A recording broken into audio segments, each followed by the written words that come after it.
भाई फाइन तो लगेगा। ये जो तुम मांग रहा है ना, ये फाइन नहीं है, घूस है। घूसखोरी कर रहा है तो इस कुर्सी पे बैठ के। अबे जबान बहुत ज्यादा चला रहा है तो। जबान चलाना शुरू कहाँ की अब तक? चंबल का हूँ, समझा? अबे काय विटनेस के सामने ना तू घूसखोरी कर रहा है। পরের দিন লাইব্রেরিয়ান ভাঙ্গারি বিক্রির টাকা কম কেন জিজ্ঞেস করে মনোজকে। মনোজ বলে আসলে যা ছিল তাই তো আপনাকে দিয়েছি। কিন্তু লাইব্রেরিয়ান বলে তুই এখান থেকে টাকা সরিয়েছিস। মনোজ বলে না, আমি টাকা সরাই না, আমি ওই ধরনের ছেলেই না। কিন্তু লাইব্রেরিয়ান খুব বাজে বাজে কথা বলতে থাকে এবং তার বাবাকে নিয়েও বাজে বাজে মন্তব্য করে। তখনই আমরা দেখতে পারি মনোজ তার স্যান্ডেল উঠিয়ে লাইব্রেরিয়ানকে মারতেই যাবে, কিন্তু না, লাইব্রেরিয়ানকে সে মারে না। সে সেখান থেকে চাকরি ছেড়ে দিয়ে বের হয়ে চলে আসে।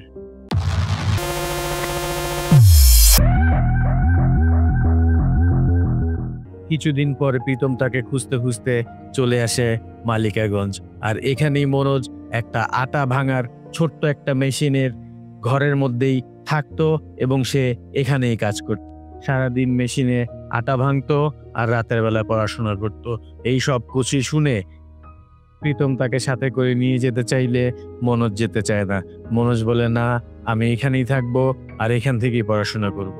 এরপরে কাঙ্ক্ষিত সেই পরীক্ষার দিন চলে আসে এবং মনোজ সেখানে পরীক্ষা দেয় এবং ইংলিশ পরীক্ষা অনেক ভালো হয়েছে। সে খুব মনোযোগ দিয়ে লিখেছে। পরীক্ষা শেষ করে যখন সে বেরিয়ে আসে তখন নোবেল নামে এক স্টুডেন্টের সাথে সে কথা বলতেছিল। তখন সে জানায় এবার তো ভাইবা কল অবশ্যই আসবে, কারণ সবকিছুই কমন পড়েছে। টেররিজম নিয়ে যেটা এসেছে সেটা তো আমি খুব ভালো লিখেছি। তখনই নোবেল জানায় বোকা, ওইটা টেররিজম না, ওইটা ছিল ট্যুরিজম। এবার তুই 100% ফেল করবি। আর এই কথা শুনে মনোজের তো আকাশ ভেঙে মাথায় পড়ে। সে ভালো করে চেয়ে দেখে আসলেই ওইটা ট্যুরিজম ছিল। এইবার তার দ্বিতীয় বছরটিও নষ্ট হলো। পরের দিন আমরা দেখতে পারি তার বুকে চাপা অনেক কষ্ট নিয়ে সে পৌঁছে যায় সোজা শ্রদ্ধার বাড়িতে। শ্রদ্ধা বাড়িতে না থাকায় কেয়ারটেকার তাকে ফোন দেয় এবং মনোজের সাথে কথা বলিয়ে দেয়। আর মনোজ তখন বলে আমি তোমাকে সরি বলার জন্যই এখানে এসেছি। তখনই শ্রদ্ধা বলে যে তুমি পরীক্ষায় ফেল করেছো, পড়াশোনা বাদ দিয়ে তুমি আমার বাড়িতে কি করতেছো? তখনই মনোজ সাথে সাথে বলে ওঠে আমি তোমাকে ভালোবাসি। তুমি শুধু একবার বলো তুমি আমাকে ভালোবাসো, আমি দুনিয়াটাই উলটপালট করে দিব। কিন্তু শ্রদ্ধা তাকে ডাইরেক্টলি না করে দেয়। এমনিতেই মনোজের মন খারাপ ছিল। শ্রদ্ধার না শুনে তার মন আরো ভেঙে যায় এবং সে শ্রদ্ধার বাড়ি থেকে বেরিয়ে যায়। এরপরে সে দিল্লি না গিয়ে সোজা তার গ্রামের বাড়িতে চলে আসে। আর বাড়িতে এসে দেখে যে তার দাদি মারা গিয়েছে। একটিবার চিন্তা করতে পারে বন্ধুরা, খারাপ সংবাদ যখন আসে শুধু আসতেই থাকে, কিন্তু এখানে সত্যিকারের কথা হচ্ছে কখনোই ভেঙে পড়া যাবে না। প্রত্যেকটা খারাপ সময়ের পরেই একটা ভালো সময় অপেক্ষা করে। তাহলে বন্ধুরা চলো ফিরে যাই গল্পে। মনোজের দাদি যে মারা গিয়েছে এটা মনোজকেও জানানো হয়নি, মনোজের বাবাকেও জানানো হয়নি, কারণ তার দাদি মারা যাওয়ার সময় বলে গিয়েছিল তাদের দুইজনকে জানানোর জন্য না, কারণ দুইজনই গুরুত্বপূর্ণ কাজ করার জন্য বাড়ির বাইরে আছে। তাদেরকে পেরেশান করার কোনো দরকার নেই। আর এই কথা শুনতে পেয়ে মনোজ হাউমাউ করে কেঁদে ফেলে, কারণ একটা মানুষ কত কষ্ট সহ্য করতে পারে। আর তখনই মা তার সাথেও কান্নাকাটি শুরু করে দেয় এবং মনোজকে আদর করে বলে বাবা আর কত কষ্ট সহ্য করবি বল, এর পরের বছর তুই অবশ্যই পুলিশ হয়ে বাড়ি ফিরবি, কি তাই না? এই কথা বলে মা ছেলে দুজন দুজনকে জড়িয়ে ধরে। এরপরে মনোজ চলে আসে আবার দিল্লিতে। মনোজ যখন কাজ করতেছিল একদিন দেখতে পারি আমরা গৌরী ভাইয়া মনোজের বাবাকে নিয়ে এসেছে মনোজ যেখানে কাজ করে। বাবা এসেই মনোজকে বলে চল এবার বাড়ি যাব, এই নরকের মধ্যে তোর আর কাজ করতে হবে না, চল দুজন মিলে বাড়ি যাই, দুই বাপ বেটা মিলে বাড়িতে কালোবাজারি ধান্দা করব। বাবার মুখে এই কথা শুনে মনোজ তো অবাক হয়ে যায়। তখন বাবা কাঁদতে কাঁদতে বলে নিজের মা মারা গেছে সেটাও জানতে পারিনি, লড়তেছিলাম সত্যের লড়াই, কিন্তু টাকার কাছে হেরে গেছি বাবা, আমি আর পারছি না, ভেবেছিলাম একদিন না একদিন সত্যের জয় হবেই। তখন মনোজ বাবাকে অনেক করে বুঝায় যে বাবা আপনি তো শিখেছিলেন সত্য পথে থাকতে হবে, সৎ পথে চলতে হবে এবং পরিশ্রমের কাছে হার মানতে না। আর এখন আপনি এই ধরনের কথা বলতেছেন, আপনি ভেঙে পড়েন না বাবা, একদিন না একদিন সব ঠিক হয়ে যাবে। আর মনোজের মুখে এইসব কথাবার্তা শুনে বাবা ফিরে যায় একাই। আর তখন থেকে মনোজ 16 ঘন্টা আটা ভাঙতো, 6 ঘন্টা পড়তো আর মাত্র 3 ঘন্টা ঘুমাতো। বলো, এটাও কি কারো পক্ষে সম্ভব? এরপরে একদিন কোচিং করার সময় শ্রদ্ধা চলে আসে আর মনোজকে বলে, তুমি আমার বাসায় গিয়েছিলে, কি থেকে কি বলেছি, আসলে তুমি আমাকে ক্ষমা করে দাও। আমি পরবর্তীতে তোমাকে আবার ফোন করেছিলাম, কিন্তু ততক্ষণে তুমি আমার বাসা থেকে বের হয়ে গিয়েছিলে। বাইরে কোথাও গিয়ে কথা বলতে চাইলে মনোজ জানায় যে প্রিলির পরে, আর সেটাও আরো 2 মাস বাকি। এই কথা শুনে শ্রদ্ধার আর কিছুই করার থাকে না। তারপর আমরা দেখতে পারি মনোজের রুটিন আবার শুরু হয়ে যায় আগের মতোই। এরপর চলে আসে প্রিলি, আর প্রিলি পরীক্ষার পাশ করার কথা শ্রদ্ধা দিতে চাইলে প্রীতমের সাথে চলে আসে মনোজের বাসায়। আর এইখানে দেখে শ্রদ্ধা খুব অবাক হয়ে যায়। শ্রদ্ধা মনোজকে হেল্প করতে চাইলে মনোজ ডাইরেক্ট মানা করে দেয় যে না, আমি কারো করুণায় বাঁচতে চাই না, আমি পরিশ্রম করে সৎ উপায়ে বাঁচতে চাই। এর কিছুদিন পরে চলে আসে রিটেন পরীক্ষা। আর রিটেন পরীক্ষায় 20টা প্রশ্নের মধ্যে মনোজ মাত্র 10-12টাই অ্যান্সার করতে পেরেছিল। এরপরে আর কি করার, যা হবার তাই হয়েছে। এবারও মনোজ ফেল করেছে, আর এবার নিয়ে তার 3বার ফেল করা। পরের দিন সন্ধ্যাবেলা সবাই মিলে যখন গৌরী ভাইয়া চায়ের দোকানে আড্ডা মারতেছিল, তখন প্রীতম বলে যে সব শ্রদ্ধার দোষ। শ্রদ্ধার সাথে যদি ওর পরিচয় না হতো তাহলে ঠিকই পাশ করে যেত মনোজ। আর এই কথা শুনে শ্রদ্ধা অনেক লজ্জা পায় এবং কান্নায় ভেঙে পড়ে। সেখান থেকে সে চলে যেতেই যাচ্ছিল, তখন মনোজ এসে তাকে বাধা দেয়। আর শ্রদ্ধা তখন মনোজের গাল ধরে বলে যে তুমি না আমার বাসায় গিয়ে বলেছিলে তুমি আমাকে ভালোবাসো, আর আমি যদি তোমাকে ভালোবাসি তাহলে তুমি পৃথিবী ওলট পালট করে দিবে।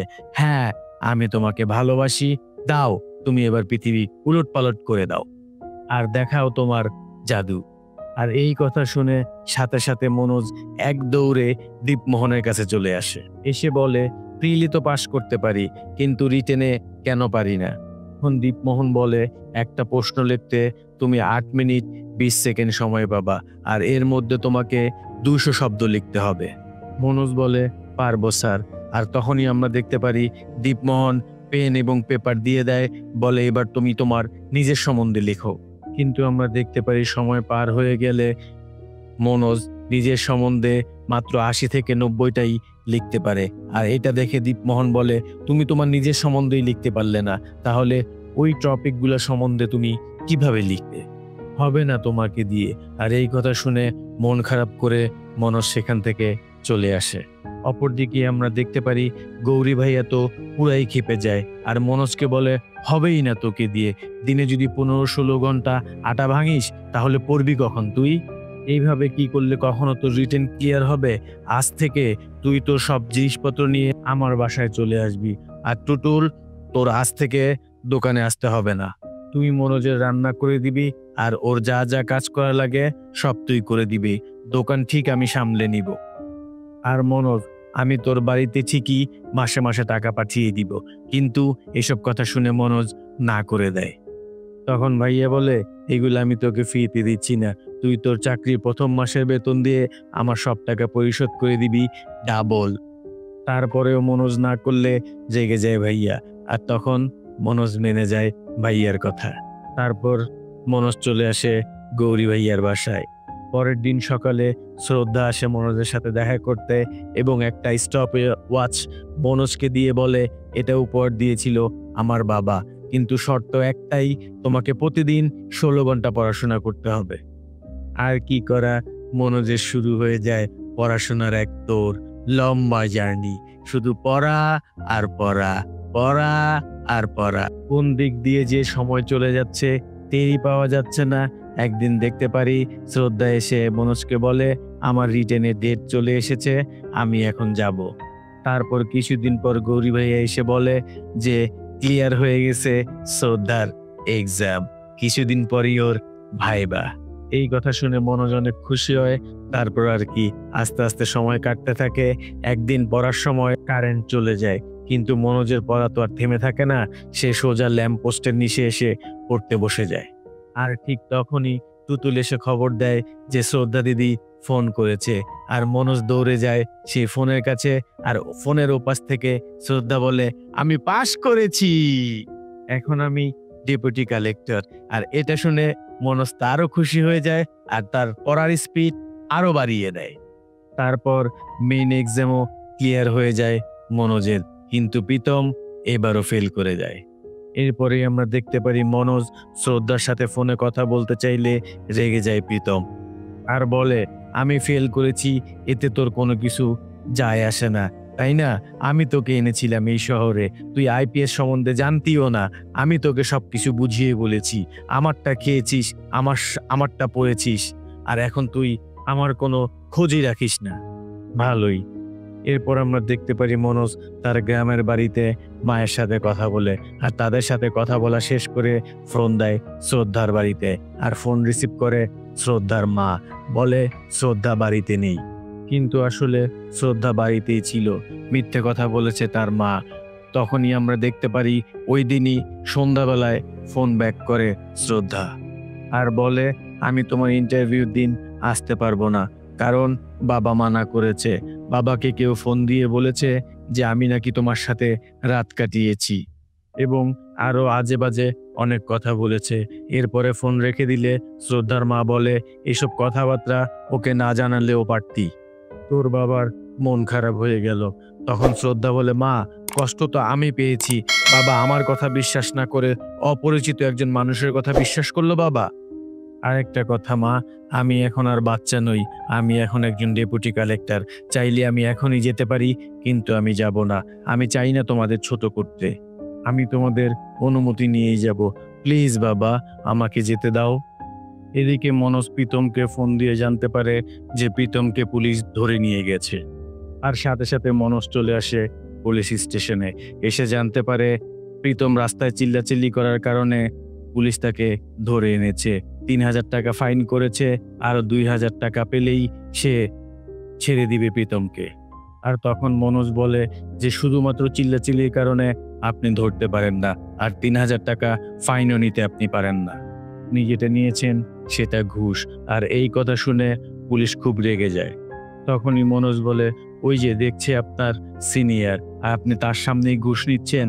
আজই আমার আইপিএস এর মেন ক্লিয়ারেন্স হয়ে গিয়েছে, আর সামনেই আমার ভাইবা, আর ভাইবাটা যদি পার করে যেতে পারি তাহলে সবার প্রথমে এসে আমি তোর চাকরিটা খাবো।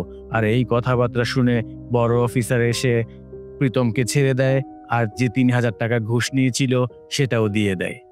আর প্রীতমকে নিয়ে মনোজ যখন বাইরে চলে আসে, প্রীতমের ফোন চেক করেই দেখতে পারে যে প্রীতমই ফোন দিয়েছিল শ্রদ্ধার বাবাকে, আর রাগ দেখিয়ে চলে যায়। আর প্রীতমকে বলে, তুই আমার সাথে কোনো কন্ট্রাক্ট রাখবি না। এরপরেই আমরা দেখতে পারি সেই কাঙ্ক্ষিত সময় চলে এসেছে, মানে ভাইবার দিন। আর ওই দিন শ্রদ্ধা বাবাকে মানিয়ে চলে আসে প্রীতমের কাছে, তারা একসাথে ভাইবা দিতে যাবে। এবং ভাইবা দেওয়ার আগে শ্রদ্ধা মনোজকে নিয়ে যায় চুল কাটানোর জন্য।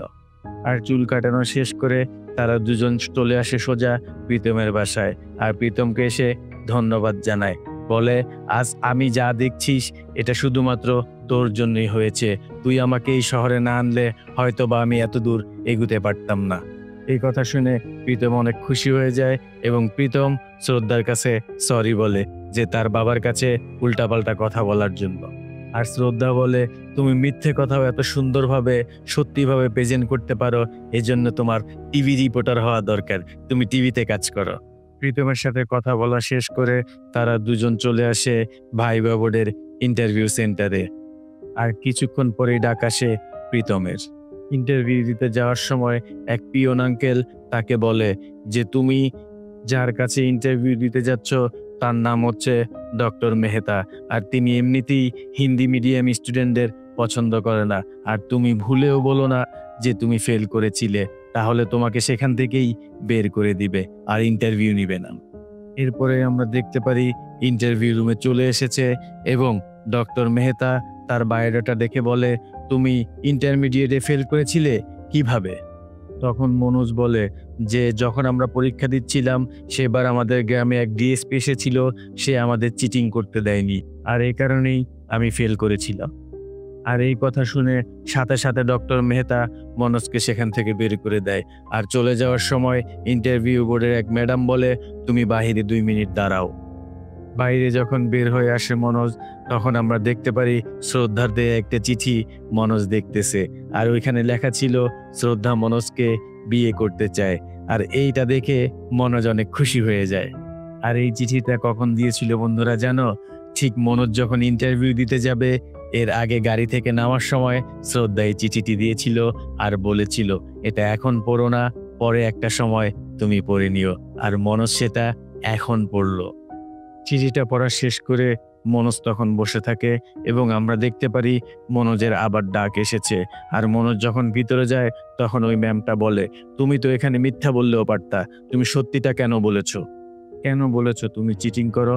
তখন মনোজ বলে, না ম্যাম, মন মানেনি, কারণ আমাদের গ্রামে সবাই চিটিং করে পরীক্ষায় পাশ করে, আর এই চিটিং করতে সাহায্য করে টিচাররা। আর এই কথা শুনে ওই বোর্ডে যারা ছিল সবাই খুব অবাক হয়ে যায়। আর তখনই একজন বলে ওঠে যে, আমার মনে হয় আপনি মিথ্যে বলছেন, কারণ এত সুন্দর কথা বানাতে পারেন, আপনার তো রাজনীতি করা উচিত ছিল, আপনি চাকরি করতে কেন এসেছেন? আর ডক্টর মেহতা বলে, তুমি এখানে ফিট না। আর এই কথা শুনে মনোজ বলে, স্যার আমি এখানেই ফিট। আর তখনই ডক্টর মেহতা বলে, তোমাকে কেন সিলেক্ট করব আমরা? এখানে কত শত ইংলিশ মিডিয়ামের টপাররা আছে, তাদেরকে বাদ দিয়ে তোমাকেই কেন সিলেক্ট করব? তুমি যে এখানে ইন্টারমিডিয়েট ফেল করেছো। তখন মনোজ বলে যে, স্যার আমি এখানে যতটা কষ্ট করে এসেছি আর যত অনিয়ম অত্যাচার সহ্য করেছি, এগুলো তো ইংলিশ মিডিয়ামের টপাররা কেউ দেখেইনি। দেখা তো দূরের কথা, তারা এসব সম্বন্ধে কিছু জানেও না। এরপরেও কোনোভাবে কনভিন্স হয় না ডক্টর মেহতা স্যার। তারপর ম্যাম বলে যে, দেখো এটা তো তোমার শেষ চান্স, এখানে যদি তুমি সিলেক্ট না হও তাহলে তুমি কি করবা? তখন মনোজ বলে, তারপরেও আমি হার মানবো না ম্যাম, আমি যে আইপিএসই হতে হবে এমনটা কোনো কথা না, আমি তারপরেও দেশের ভালোর জন্য কাজ করে যাব। গ্রামে গিয়ে ছোট ছোট বাচ্চাদের পড়ানো শুরু করব এবং তাদেরকে আমি শিখাবো, জীবনে কখনো চিটিং করবা না, পরিশ্রম করবা। পরিশ্রমই একমাত্র তোমার ভাগ্য ফেরাতে পারে, এছাড়া চিটিং তোমাকে শুধুমাত্র ধ্বংস করবে। এটাই আমার লক্ষ্য। আর এসব কথা শোনার পরে বোর্ডের মেম্বাররা মনোজকে চলে যেতে বলে। আর এইভাবেই কেটে যায় 1.5 মাস। আর আজই সেই কাঙ্ক্ষিত দিন, ইউপিএসসি এর রেজাল্ট দিবে। মনোজ তো এখানে আসতেই যাচ্ছিল না, শ্রদ্ধা তাকে জোর করে এখানে নিয়ে আসে। আর এখানে আমরা দেখতে পারি সবাই অধীর আগ্রহে রেজাল্টের জন্য অপেক্ষা করতেছে। সবার মনের মধ্যে কত শত শত স্বপ্ন বাস করতেছে, কারোটা পূরণ হবে আর কারোটা পূরণ হবে না, ভেঙে চুরে চুরমার হয়ে যাবে। আর এটা ভাবতে ভাবতেই আমরা দেখতে পারি সেই রেজাল্টের সময় চলে এসেছে আর নোটিশ বোর্ডে রেজাল্ট দিয়ে দেওয়া হয়েছে। কিন্তু এই রেজাল্ট দেখার সাহস নাই মনোজের, আর এই জন্য তার রেজাল্ট দেখতে শ্রদ্ধাই যায়। আসলে মনোজ সেদিন ইন্টারভিউ বোর্ড থেকে ফিরে আসার সময় ইন্টারভিউ বোর্ডের মেম্বাররা সবাই তাকে অনেক সুনাম করতে থাকে। একজন তো বলে ওঠে, এইরকম লোক যদি আমরা সিলেক্ট না করি তাহলে এই ইন্টারভিউর কোনো মানেই থাকে না। আর আমরা দেখতে পারি সিলেক্ট হয়ে যায় মনোজ। আর এই সংবাদটা যখন শ্রদ্ধা ইশারার মাধ্যমে মনোজকে দেয়, মনোজ আবেগ ধরতে না পেরে সে মাটিতেই বসে পড়ে, সাথে শ্রদ্ধাও চলে আসে। আর একটু পরেই আমরা দেখতে পারি গৌরী ভাইয়া, তুতুল এবং প্রীতম চলে আসে। এটা একটা আবেগঘন মুহূর্ত বন্ধুরা। এটা আসলে দেখতে দেখতে আমার চোখে অলরেডি পানি চলে এসেছে। এই সিনটা যদি তোমরা না দেখো তাহলে তোমরা মিস করবে। আর প্রীতম এই সিনটাই ক্যামেরা বন্দি করে একজন রিপোর্টার হিসেবে। তারপরেই আমরা দেখতে পারি মনোজ ফোন দেয় বাড়িতে, আর বাড়ির সবাইকে এই খুশি সংবাদটা জানায়। আর সাথে সাথে বাবা এসে বলে, তুই কি আইপিএস হয়ে গিয়েছিস? মনোজ ওই পাশ থেকে বলে, হ্যাঁ। আর এই হ্যাঁ শব্দটা শুনেই মনোজের বাবা চলে যায় সেই চৌহানকে বলতে যে, তুই একটা আইপিএস এর বাবাকে অপমান করেছিলি, এই অপমানের প্রতিশোধ সে নেবেই নেবে। এইটা যে কত বড় একটা গর্বের কথা, এটা শুধুমাত্র বাবারাই জানে। আর এইসব কথাবার্তা শুনে মনোজের মা তো খুশিতে আত্মহারা হয়ে যায়। আর যখনই মনোজ কথা শেষ করে তখনই আমরা দেখতে পারি সেই কোচিং এর মেয়েটা এসে মনোজের সামনে ক্যামেরা ধরে আর 1.5 লাখ টাকা ধরিয়ে দেয় আর বলে, তুমি শুধু ক্যামেরাতে বলবা যে তুমি আমাদের কোচিং থেকেই পড়াশোনা করেছো। আর তখনই মনোজ বলে ওঠে, আমাকে বোধহয় আপনি চিনেননি। আর মেয়েটা ভালো করে দেখে এটা তো সেই ছেলেটা। আর সেই ছেলেটার চেহারা দেখে মেয়েটার সাথে সাথে টাকাটা ফিরিয়ে নেয় আর সেখান থেকে চলে যায়। এটা দেখে আমার খুব হাসি পাচ্ছে বন্ধুরা। দেখতে দেখতে অনেক সময় চলে যায় আর ১ বছর পরে সেই ডিএসপি দুশান স্যারের সাথে দেখা করতে আসে মনোজ। আর স্যার তো তাকে চিনতেই পারে না। আর তখনই মনোজ বলে ওঠে, স্যার চিটিং ছেড়ে দিয়েছি। আর মনে পড়ে যায় সেই গ্রামের কথা। আর এরই সাথে সাথে দুশান স্যার মনোজকে আদর ও সম্মানের সাথে জড়িয়ে ধরে। আর এরই একটা সুন্দর মুহূর্ত দিয়ে এই মুভিটা সমাপ্ত হয়ে যায়। তো বন্ধুরা, একটি লাইক করে এই মুভিটি দেখার সবাইকে সুযোগ করে দিও। আর সাবস্ক্রাইব করে আমাদের সঙ্গেই থেকো। দেখা হবে পরবর্তীতে নতুন কোনো মুভি নিয়ে, নতুন কোনো ভিডিও নিয়ে। ততক্ষণ পর্যন্ত ভালো থাকো। Tata, bye bye.